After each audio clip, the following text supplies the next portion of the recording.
자, 오늘 저는 여러분들과 함께 교회와 우리 앞에 다가오는 위기를 이겨내려면 이런 제목으로 함께 은혜를 나누겠습니다. 예수님께서는 베드로가 올바른 신앙 고백을 할 때 기뻐하시면서 너는 베드로라, 내가 이 반석 위에 내 교회를 세우리니 음부의 권세가 이기지 못하리라고 분명하게 약속하셨습니다. 그러니까 주님께서 장차 세우실 이 교회, 주님의 교회는 음부의 권세, 즉 사탄, 원수, 마귀, 즉 지옥의 권세가 이기지 못할 것이라 이렇게 확언하시고 약속을 하셨죠. 자, 그런데 이게 어찌된 일입니까? 요즘 미국 와서 보니까 미국 교회의 현재 상황이 예수님의 약속의 말씀이 빗나간 것 아닌가 하는 그런 의심을 가져오게 합니다. 지금 여기 제가 보여드린 사진 중에 첫 번째 사진은 이 교회 주변에 검은 먹구름이 드리워진 상황이고 어쩌면 태풍이나 또는 비바람이 몰아칠 그런 상황인 것 같아요.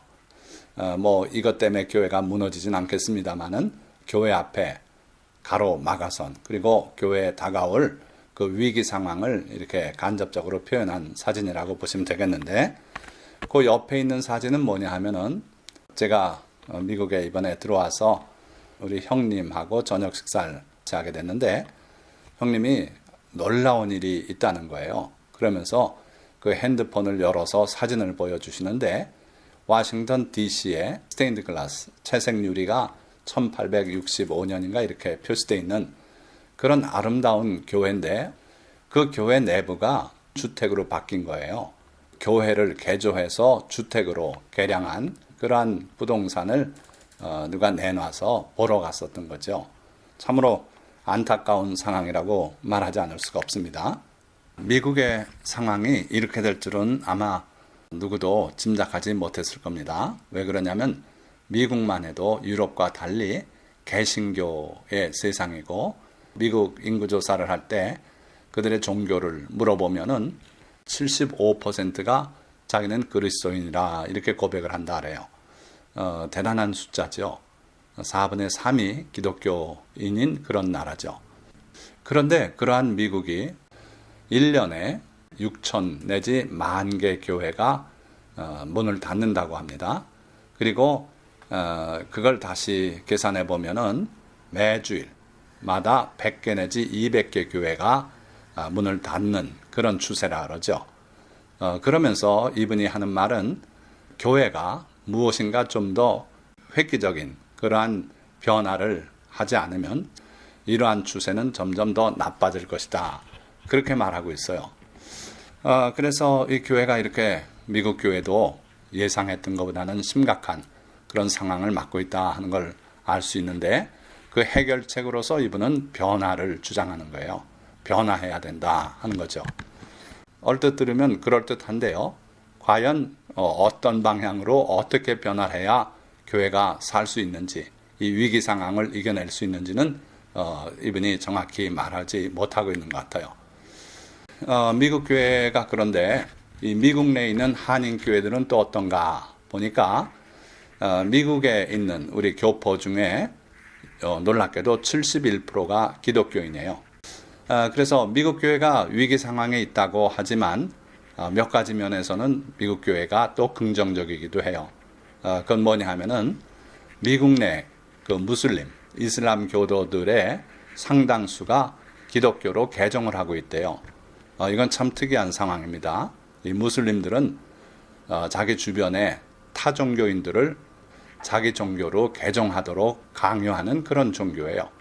심지어 이슬람 국가가 등장해서는 많은 사람들을 개종 안 한다고 죽이고 했죠. 그런데 그 사람들이 미국 안에서는 기독교인으로 개종을 하고 있다는 거예요.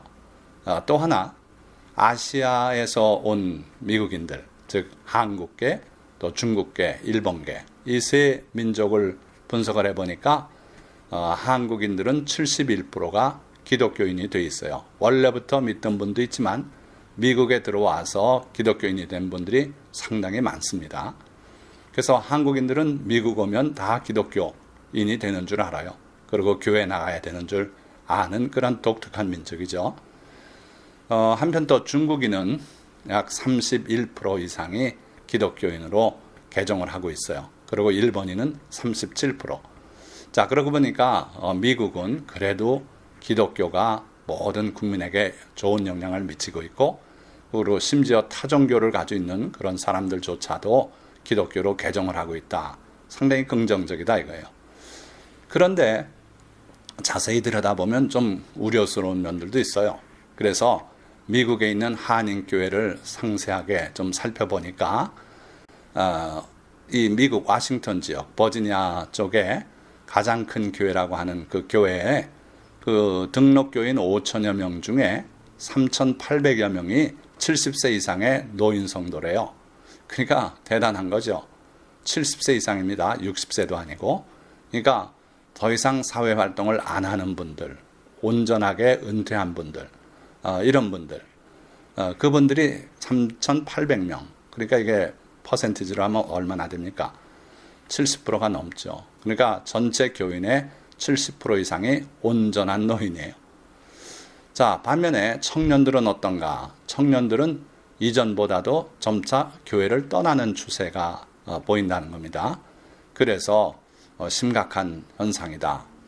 이 교회에서는 장차 청년들이 주체가 돼서, 그리고 노인의 세대는 이제 사라지고, 그래가지고 영어를 말하는 젊은 청년들이 교회 중심이 될 거다. 이렇게 기대하고 발전 계획을 세웠던 것 같은데 기대와 달라졌어요. 그러니까 청년들이 자꾸 줄어들고 있고 노인만 늘어나고 있고 이런 상황이라 상당히 고민이 아닐 수가 없죠. 자, 그렇다면 도대체 이 젊은 청년들이 왜 교회를 떠나는가? 핍박이 심해서 떠나고 있을까요?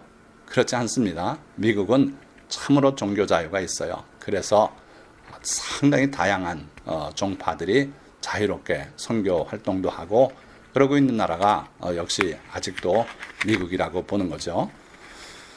자, 그런데 왜 떠날까요? 그래서 조금 전에 변화를 해야 된다 이런 주장도 있는데, 젊은이들이 발을 들여놓을 수 있는 그러한 환경을 만들자, 이런 시도들이 많이 있었어요. 그래서 굳이 젊은이만은 아니지만 구도자 중심의 예배라든지, 그러니까 기독교인 아닌 사람들이 들어왔을 때 쉽게 들어올 수 있는 그런 교회가 돼야 된다. 릭 워런 목사가 주창한 내용이죠. 그래서 이 워싱턴에도 큰 그 서양 사람들 모이는 교회가 있는데 맥클린 바이블 처치라고요. 가봤더니 목사님이 설교하면서 그 청바지 입고요, 티셔츠 입고, 헌금위원이 슬리퍼 끌고 있고, 그러고 반바지 입고 있고, 이래서 누구나 들어와도 교회가 부담스럽지 않게 하자, 뭐 이런 운동을 한 적이 있어요. 우리 한국에서도 많은 교회들이 거기에 동조해서 그렇게 하는 교회들을 제가 봤어요. 그런데 그 운동은 실패했어요. 그걸로 인해서 성도가 늘지 않더라는 거예요.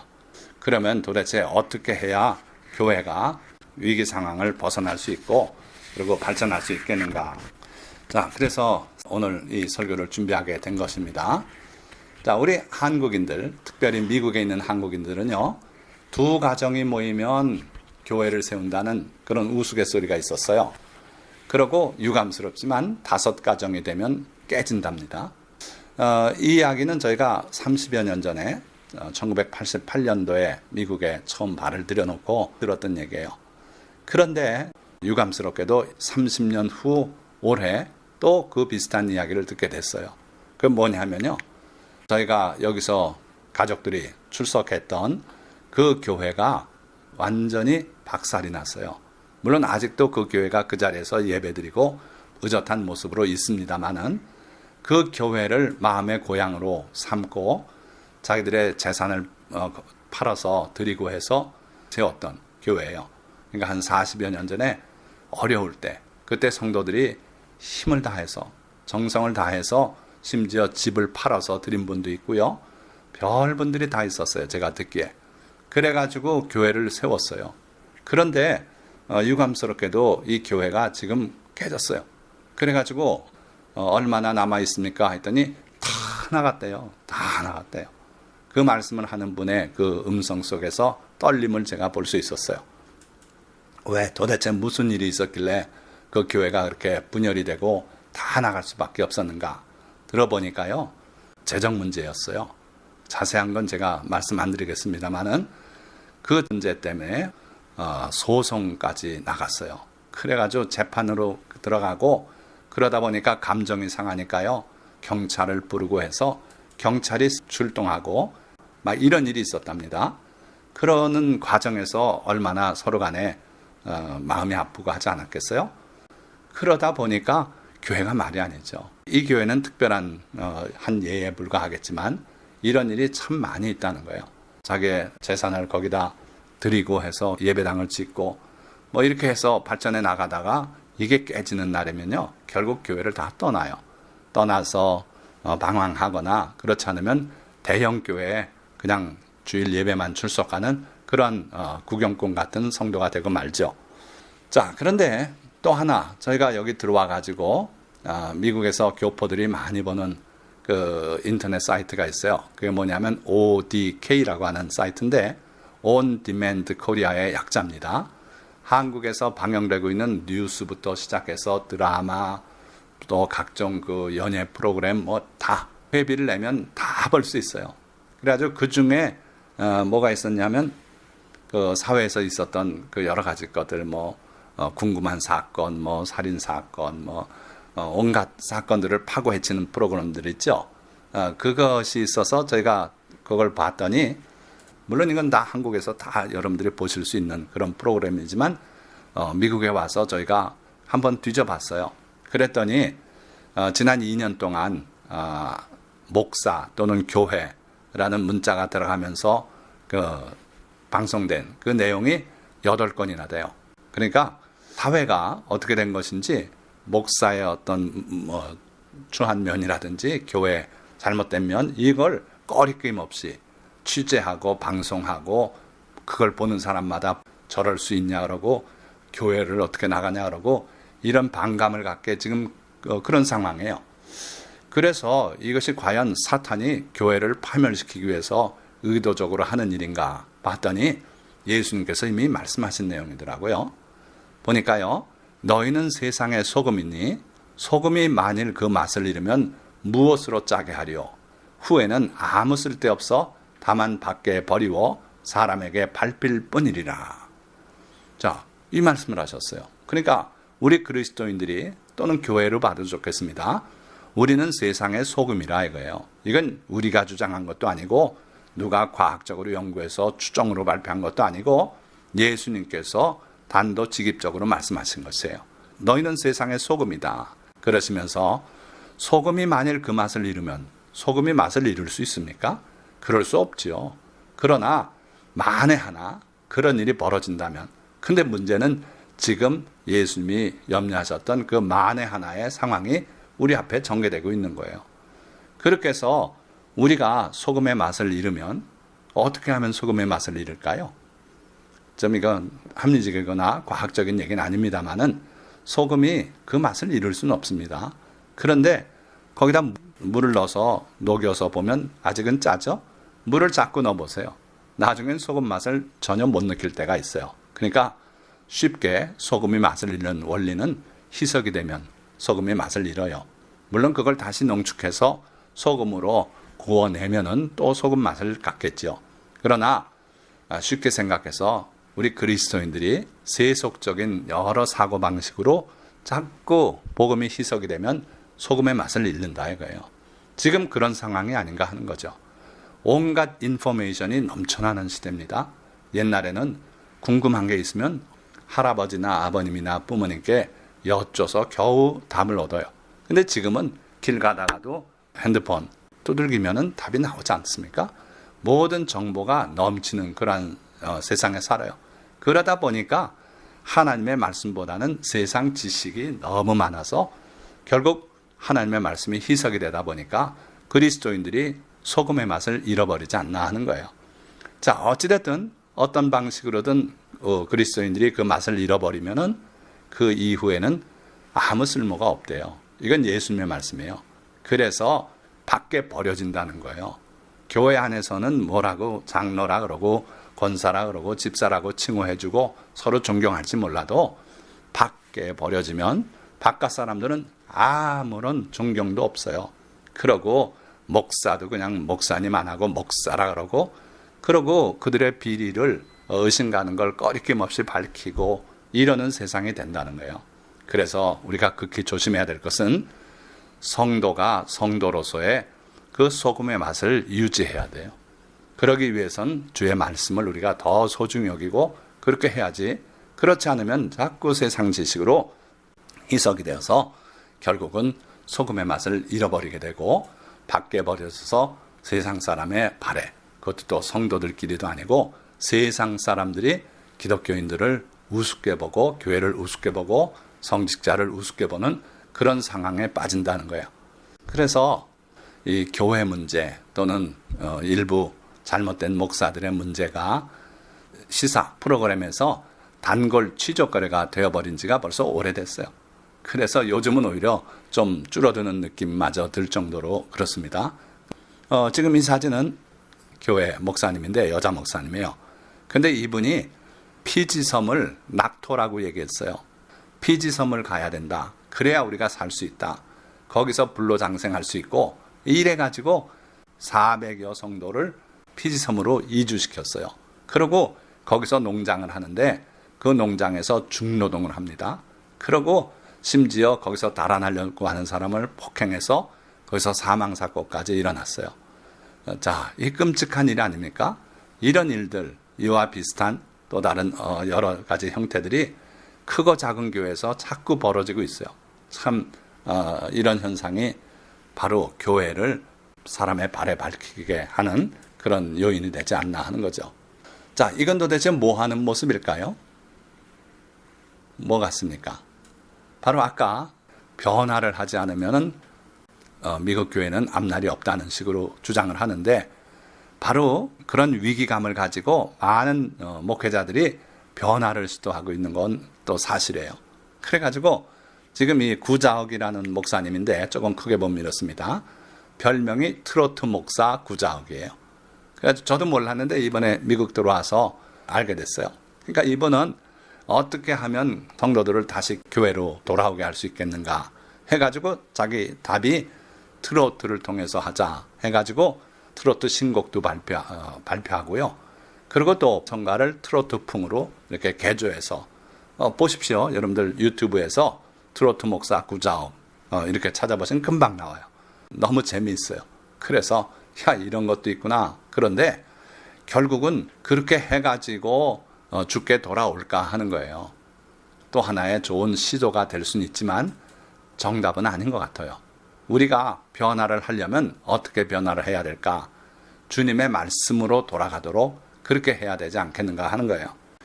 자, 그래서요, 오늘은 주님의 책망 속에 드러난 교회의 위기 요인과 그 해법에 대해서 살펴보려고 해요. 이 말씀은 예수님께서 그 당시 소아시아 지방에 있던 7교회 그 책임자들, 사자들에게 보낸 편지 내용에 해당하는 거예요. 7교회 중에 2교회, 서머나 교회하고 필라델피아 교회는 칭찬만 들었기 때문에 책망 내용이 없어서 오늘 빼고 5교회에 보내신 책망을 근거로 해서 거기서 우리가 교회의 위기 요인을 찾을 수 있다는 거예요. 참된 위기 요인. 그리고 또 예수님께서 책망만 하신 게 아니라 그것에 대한 해법을 알려주셨어요.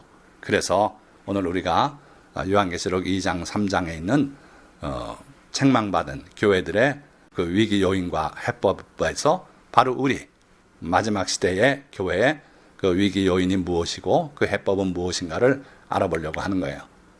자, 첫째, 에베소 교회 사자에게 보내신 편지 내용입니다.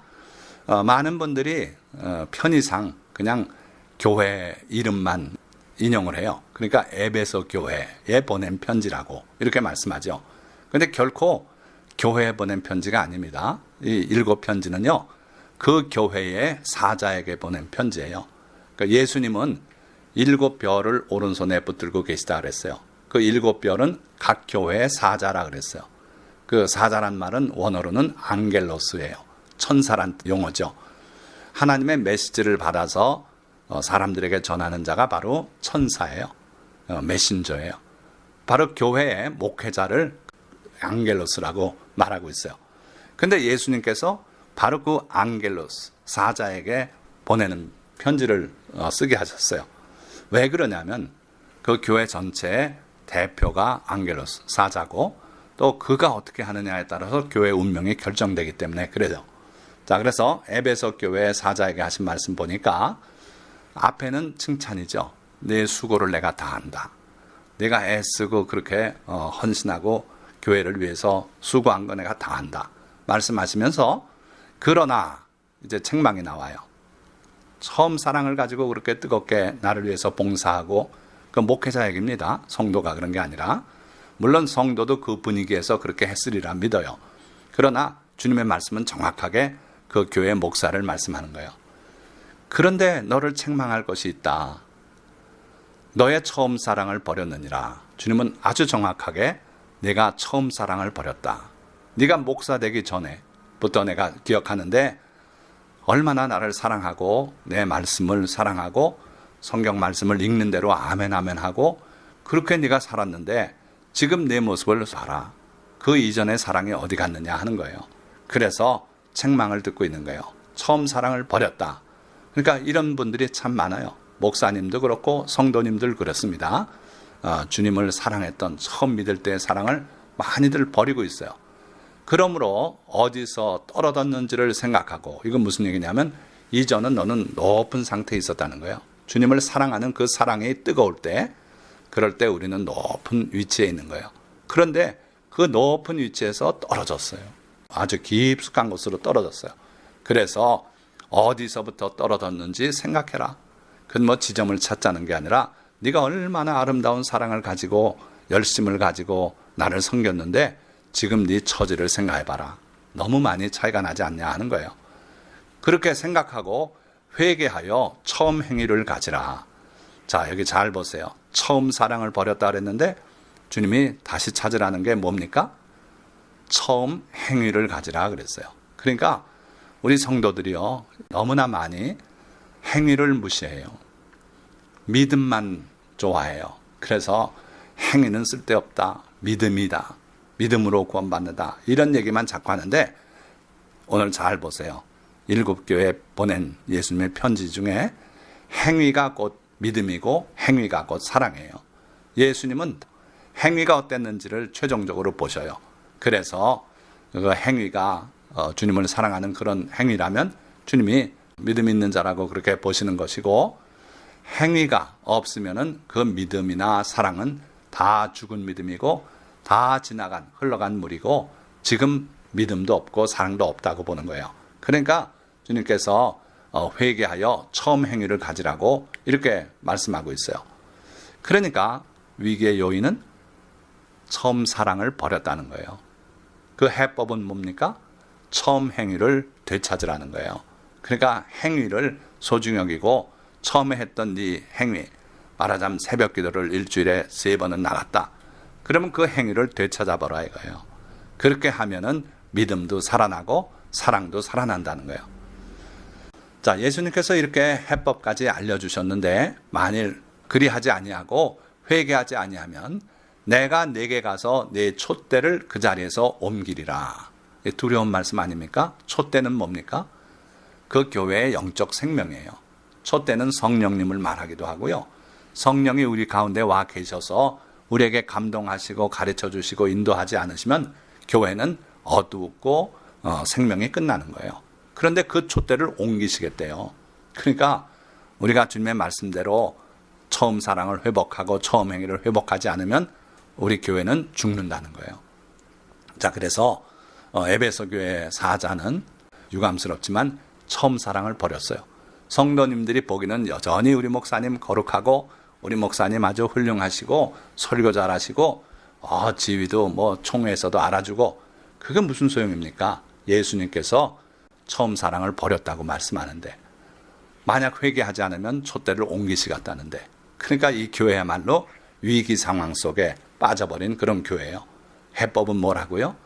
처음 행위, 처음에 주님을 사랑했던 그 행위를 회복하라는 거예요.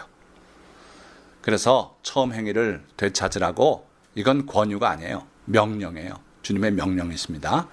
우리 역시 그래요. 처음 행위, 처음 사랑이 우리에게 없다면 속히 회개하고 돌이켜야만 돼요. 그래야 우리가 위기 상황에서 벗어날 수 있는 겁니다. 자, 두 번째, 오늘 5교회만 말씀드립니다.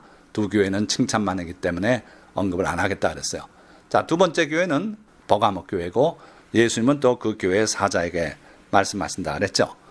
자, 이 버가모 교회의 사자에게 말씀하신 주님의 이 책망 바로 전에는 칭찬이 있어요. 그래서 내가 비록 지금 궁핍하고 환난 가운데 있지만 내가 실제로는 부한 자다. 가난한 자가 아니라고 주님께서 칭찬하고 격려하시면서, 그리고 또 유대인들, 자칭 유대인들이 너희를 비방하지만 그 비방을 두려워하지 마라. 그들이 오히려 유대인이 아니고 사탄의 회라고 이렇게 말씀하고 격려하셨어요. 그러나 내게 2가지 책망할 것이 있나니 거기 내게 발람의 교훈을 지키는 자들이 있도다. 자, 2가지 책망할 것이 있다고 말씀합니다. 그래서 그 내용이 뭔가 보니까 아직은 안 나왔어요. 다만 발람의 교훈을 지키는 자들이 있다고 예시적으로 말씀하시고, 본론이 이거예요. 발람이 발락을 가르쳐 이스라엘 자손 앞에 걸림돌을 두어 우상의 제물을 먹게 하였고 또 행음하게 하였느니라. 이와 같이 내게도 니골라 당의 교훈을 지키는 자들이 있도다. 자, 보니까 뭘 했다고요? 지금 주님께서 책망하실 2가지 내용이 뭐예요? 첫째는 우상의 제물을 먹게 했다는 거예요. 둘째는 행음하게 했다는 거예요. 앞에 것은 영적인 간음이고 뒤에 것은 육체적인 간음이에요. 그런데 이 둘이 보니까 항상 같이 가요. 영적으로 타락하면요, 반드시 또 육체적으로 타락하게 돼 있어요. 그래서 우상의 제물도 마음껏 먹고, 이게 무슨 상관이냐? 우상이 어디 있다고. 그렇지 않아요. 주님은 철저하게 우상의 제물 먹는 자, 예수님께서 직접 상대해서 싸우겠다고 말씀해요. 그러니까 우상의 제물을 먹지 말아야 돼요. 거기가 절할 수도 없는 거예요. 그리고 행음 안 돼요. 이건 있을 수 없는 일이에요. 그런데 사람들이 이 일을 하고 있다 이거예요. 왜? 발람의 교훈을 따라서. 자, 그런데 이거는 지나간 일이고 옛날에 있었던 역사고, 현재 이 교회는요, 니골라당이라는 다른 이름으로 그 교훈이 들어왔어요. 그래가지고 발람이다, 발락이다 하면 금방 알죠. 그런데 니골라당이라는 새로운 이름으로 아주 새로운 신학이 들어왔어요. 그래가지고 이게 지금 학자들이 추정하기는 영지주의예요. 그래서 우리가 영혼이 구원받아 하늘나라 가는 것이고 육체는 여기 땅에 묻어서 썩고 만다. 그러니까 행음을 하는 건 육체의 죄인데 그거는 영혼이 구원받아 천국 가는데 아무런 지장을 안 준다. 이런 식의 허무맹랑한 교훈이 그 당시에 기독교에 퍼지기 시작했어요. 영지주의예요. 그것 때문에 많은 교회가 타락하고 그런 어려움이 있었어요. 그걸 예수님께서 지금 말씀하고 있는 거예요. 그래서 내게도 니골라당의 교훈을 지키는 자들이 있다 하시면서, 그러므로 회개하라. 그리하지 아니하면 내가 내게 속히 가서 내 입의 검으로 그들과 싸우리라. 자, 이게 잘 보시면은 누가 잘못하고 있는 겁니까? 거기 니골라당의 교훈을 지키는 자들이 있다 그러셨어요. 또 그들과 싸우리라 그랬어요. 복수예요, 상대가. 그러니까 그 버가모 교회의 사자 목사님 한 분이 상대는 아니죠. 이 목사님의 잘못은 그럼 뭡니까? 목사님이 스스로 우상의 제물 먹고 행음하고 했습니까? 그건 아니에요. 그럼 목사님의 잘못은 뭡니까? 교회 안에 잘못된 가르침이 파고 들어왔는데 그거를 가려내고 막아내고 쫓아내고 하질 못했어요. 바로 앞에 교회 에베소 교회는 주님이 칭찬하는데 뒤에 끝에 가서 그 말씀이 있어요. 다만 내가 니골라당의 교훈을 미워하는도다. 나도 그들을 미워한다 그랬어요. 그러니까 에베소 교회 사자는 그 역할은 잘했어요. 그래서 자칭 사도라 하나 아닌 자들을 시험해서 그들의 잘못된 걸 드러냈어요. 그리고 악한 자들을 용납하지 않았다 그랬어요. 그러니까 에베소 교회는 그 점에선 아주 훌륭한 교회예요. 그런데 버가모 교회는 목사님이 너무 인품이 좋으신지 몰라도 그 교회 안에 잘못된 사상이 파급되고 있는데 그걸 막아내지 못했다는 거예요. 그래서 그 교회 안에는 수군수군 하면서 어느 부흥회 가가지고 거기서 배웠다 하라고 전하고 하면서 니골라당의 교훈, 그 영지주의 사상을 전파하는 자들이 있었고, 요즘 같은 말하자면 신천지 무리가 들어와서 교회를 혼란스럽게 하는 거나 비슷해요. 그래서 주님이 그걸 막지 못한 버가모 교회 사자를 책망하고 계신 거예요. 자, 그래서 그릇된 행위로 이어지는 그릇된 교훈과 교리, 이걸 주님은 미워하시고 그 교회의 사자, 목사가 됐으면 그걸 막아낼 책임이 있다는 걸 말씀하고 있어요.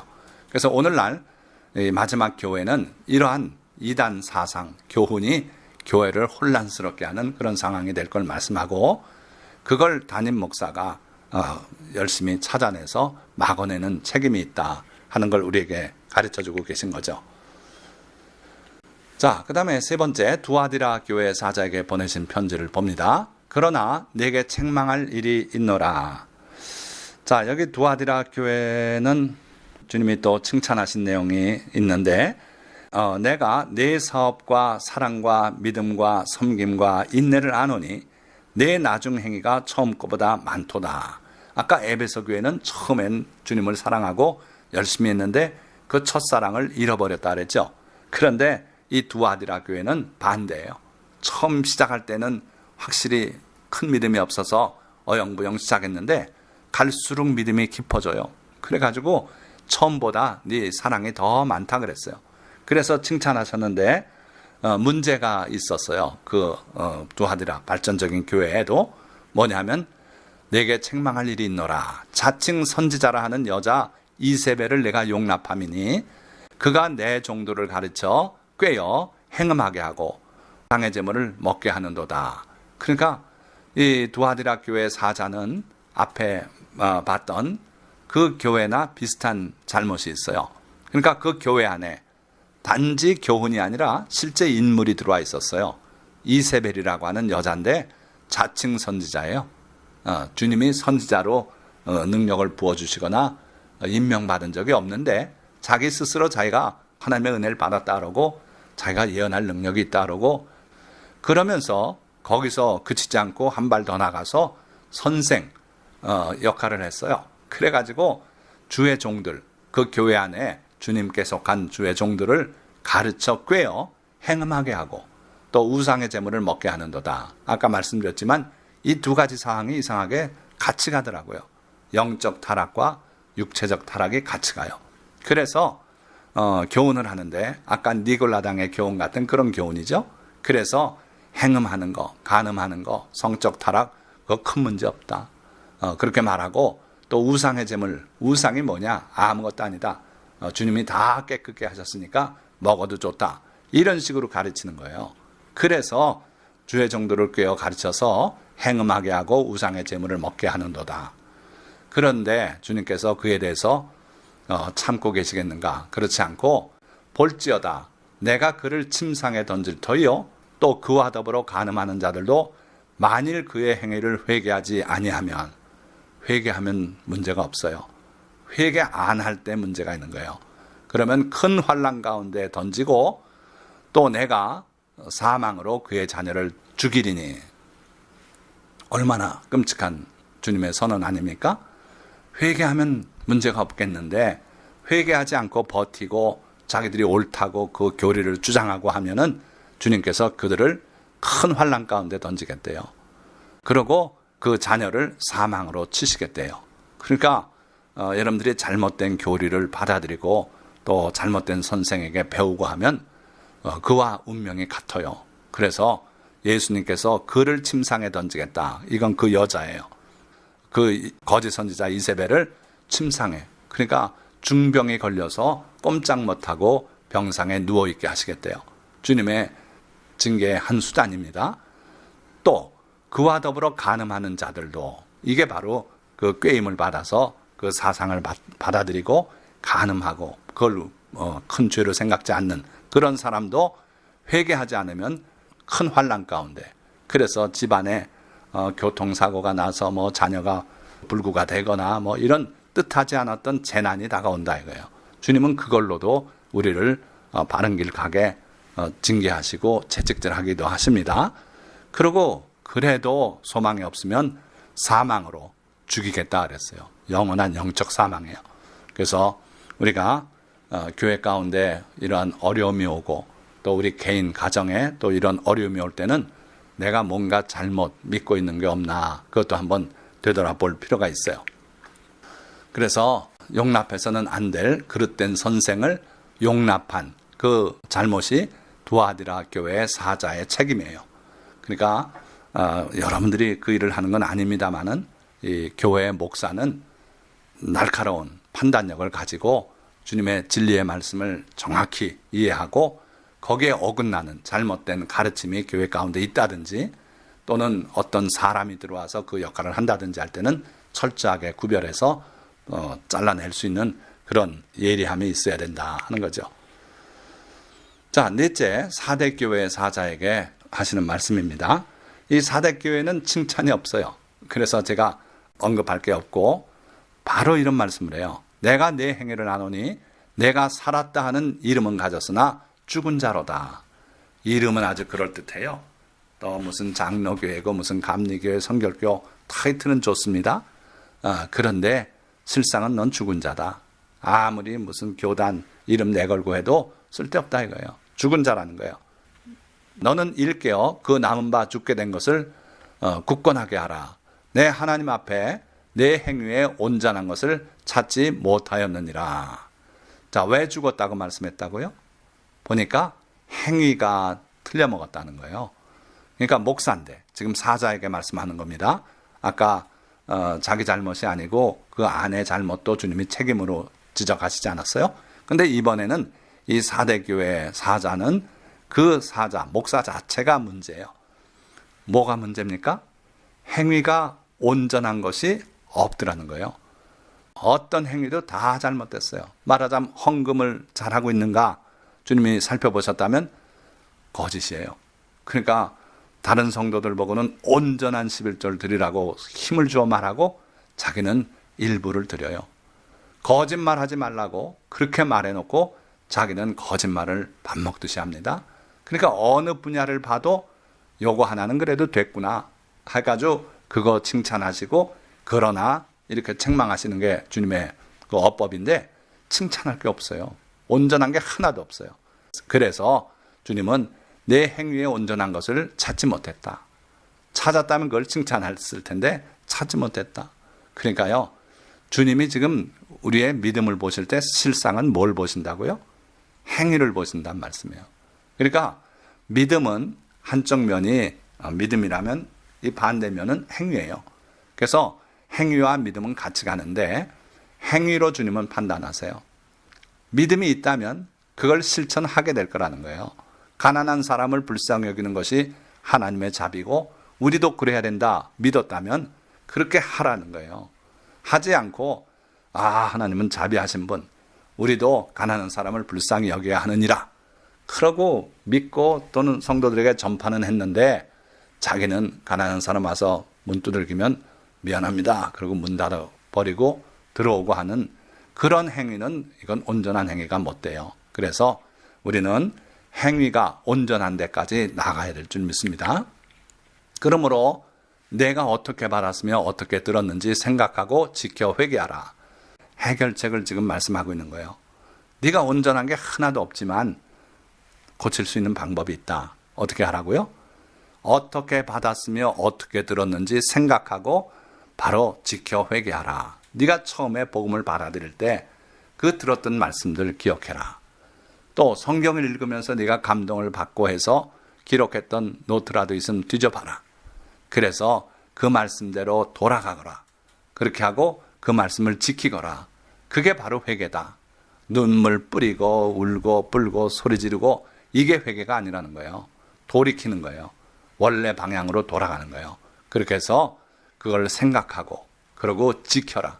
그러고 그게 곧 회개다. 자, 그래서 말씀과 행위를 등한히 하여 행위에 온전함이 없는 목사와 성도를 향한 주님의 책망이라고 보시면 돼요.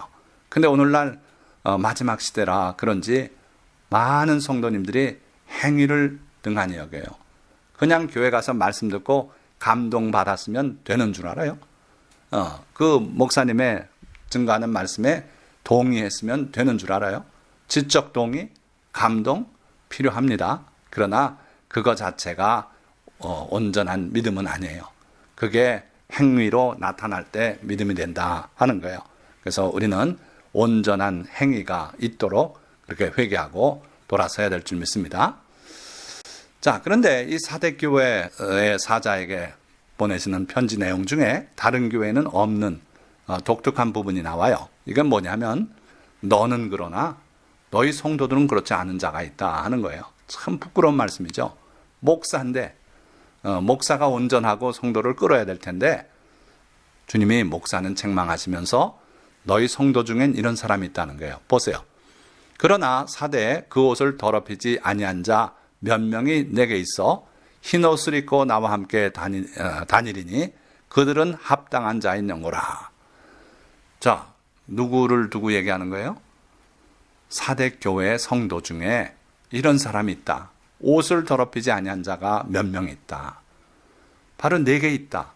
네 관리하에 있다 이거예요. 그들은 흰 옷을 입고 나와 함께 다니리니 그들은 합당한 자인 영고다. 이 사람들은요, 흰 옷을 입고 주님과 함께 영광 가운데 다닐 것이다. 왜? 그들은 합당한 자이기 때문이다. 주님은 누구를 합당한 자라 그랬어요? 옷을 더럽히지 아니한 자라 그랬어요. 옷은 행실을 말해요. 그래서 성도들이 그 행위를 더럽히지 않고 간음하지 않고 도둑질하지 않고 거짓말하지 않고 그 깨끗한 행실을 하고 살아온 자, 그들은 흰옷을 입고 나와 함께 다닐 것이다. 그런 자가 합당한 자다. 이론으로, 신학으로 아무리 떠들고 해봐야 그거 의미가 없다는 거예요. 그래서 행실이 깨끗한 자, 그들이 다행히 너희 교회에 몇 명이 있다. 그들은 나와 함께 다닐 것이다. 너는 회개하면 다행이지만 회개 안 하면 나하고 굿바이다 이거예요. 그래서 주님께서 나더러 주여 주여 하는 자마다 다 천국 들어가는 것이 아니고 내 아버지의 뜻대로 행하는 자라야 들어가리라 말씀했어요. 그날에 내가 너를 도무지 알지 못하니 물러가라고 말씀하시겠다고 경고하셨어요. 그러니까 이 사대교회의 사자야말로 그런 처지가 될 수 있어요. 반면에 그 성도들은 주님과 함께 거니는 그런 복된 자가 될 수 있어요. 그러니까 목사보다 나은 일부 성도들이 그 교회에 있다는 걸 지금 주님이 말씀하는 거예요. 저는 이 설교를 듣는 모든 성도님들 또는 혹시 목사님들 계시다면은 목사보다 뛰어난 성도들이 되시고 또 다른 목사보다 뛰어난 목사님이 되시기를 주님의 이름으로 축원드립니다. 자, 마지막으로 라오디게아 교회의 사자에게 보내신 말씀을 소개하고 말씀을 맺으려고 합니다. 자, 너무도 유명한 교회죠? 어떤 면에서 참 한심하게 그지없어서 이 라오디게아 교회가 아주 유명한 교회예요. 보세요. 내가 내 행위를 아노니 내가 차지도 아니하고 뜨겁지도 아니하도다. 내가 차든지 뜨겁든지 하기를 원하노라. 내가 이같이 미지근하여 뜨겁지도 아니하고 차지도 아니하니 내 입에서 너를 토하여 버리리라. 얼마나 무서운 말씀이에요? 에베소 교회는 촛대를 옮기시겠다 그랬고, 그렇죠? 지금 라오디게아 교회에는 토해내겠대요. 왜? 행위를 주님이 또 말씀해요. 계속 주님은 행위를 말씀합니다. 그러니까 여러분들 어느 목사님이 행위보다 믿음 이런 말씀하면 주님은 행위를 말씀하는데 이렇게 기억하시기 바라요. 그래서 내가 내 행위를 나누니 그 행위가 차지도 않고 뜨겁지도 않다. 그러니까 뭐 안 하는 것도 아니고 하는 것도 아니고 헌금을 안 드리는 것도 아니고 제대로 드리는 건 아니고 막 이런 삶이에요. 그리고 주일 예배도 나오는 것 같은데 또 빼먹고 저 사람 안 나오나 하니까 또 언제 나오고 이런 차지도 않고 뜨겁지도 않은 그런 한심한 믿음, 이걸 지금 얘기하시는 거예요. 누구 보고요? 목사 보고. 목사가 이렇다는 거예요. 참 이거 무서운 문제죠. 그래서 성도가 그렇다면 누가 뭐라 그럽니까? 그 성도 책망하고 그러고 제대로 하라고 이렇게 해야 될 텐데 목사가 그러니 누가 책망합니까? 주님 아니면. 그래서 차지도 않고 뜨겁지도 않다. 예수님은요, 내가 차든지 뜨겁든지 하기를 원하노라. 차라리 차면은 내치고 뜨거우면 받아줄 텐데 이건 이것도 아니고 저것도 아니고 그래서 내가 이같이 미지근하여 뜨겁지도 아니하고 차지도 아니하니 내 앞에서 너를 토하여 버리리라. 그러니까 주님은 이런 믿음은 아주 싫어하세요. 결단을 하고 주님의 말씀대로 열심히 살고 핍박이 와도 견뎌내면서 주님을 따르든지 그렇지 않으면 아예 떠나든지 그렇게 하기를 원한다고 주님 말씀하는 거예요. 내가 말하기를 나는 부자라 부유하여 부족한 것이 없다 하니 내 곤고한 것과 가련한 것과 가난한 것과 눈먼 것과 벌거벗은 것을 알지 못하는도다. 그러니까 자기 주제 파악을 못한 그러한 목사예요. 자기는 나름대로 말하자면 유명 신학대학 가서 학위 받고 그러고 돌아와서 대형교회 담임 목사가 돼서 이름 날리고 하고 있는데 주님은 그거 인정 안 한다는 거예요. 그래서 확실하게 뜨거운 믿음을 가지고 그렇게 해라. 네가 뭐 겉으로 부자라고 해서 부한 줄 아느냐? 넌 가난한 자다 하시면서 회개하라고 촉구하고 계신 거예요. 자, 헛된 자만에서 깨어나는 여러 성도님들 되시기를 주님의 이름으로 축원드립니다. 직분이 여러분들의 상태를 말하지 않아요. 장로라고 해서 안심할 수 있느냐? 그렇지 않다는 거예요. 목사라고 해서 미국 신학박사학위 가진 목사? 소용없다 이거예요. 그러니까 주님 앞에는 겸손하게 그리고 뜨거운 믿음으로 뜨거운 사랑으로 주님을 사랑하고 주의 말씀을 지키고 살아가시기를 바랍니다. 자, 말씀을 맺겠습니다. 음부의 권세가 이기지 못할 것이라던 주님의 교회 중 상당수가 죽어가거나 위기 앞에 흔들리고 있습니다. 그 이유는 교회를 이끌어가는 성직자들이 앞장서서 그릇된 신학을 받아들이고 버리지 말아야 할 것을 버렸으며 지켜야 할 것을 지키지 않았기 때문입니다. 그러니까 지켜야 할 주님의 말씀들, 처음 사랑 이런 걸 다 버리고 그리고 지키지 말아야 할 것 이런 것들을 귀한 줄 알고 명예만 추구하고 이랬다는 거예요. 당신이 진정한 그리스도인이라면 누가 뭐라 해도 아무리 힘들어도 주님의 인내의 말씀들을 지켜야 하며 처음 사랑과 처음 행위를 버리지 말아야 하고 그럼으로써 소금의 맛을 잃지 말아야 합니다. 소금의 맛을 잃으면 결국 아무 쓸데없는 교인이 되고 밖에 버려진다 그랬어요. 그리고 사람들의 발에 밟힐 뿐이라 그랬어요. 오늘 교회의 모습이 지금 이 상황이 아닌가 안타깝게도 물론 모든 교회가 그런 건 아닙니다만은 이전에 없던 그런 사회상을 우리가 볼 때 교회가 소금의 맛을 잃어가고 있는 거 아닌가 하고 돌이키고 회개할 줄 알아야 될 줄 믿습니다. 자, 만약에 그렇지 않으면 음부의 권세가 그런 교회와 성직자와 성도들을 삼키고 말 것입니다.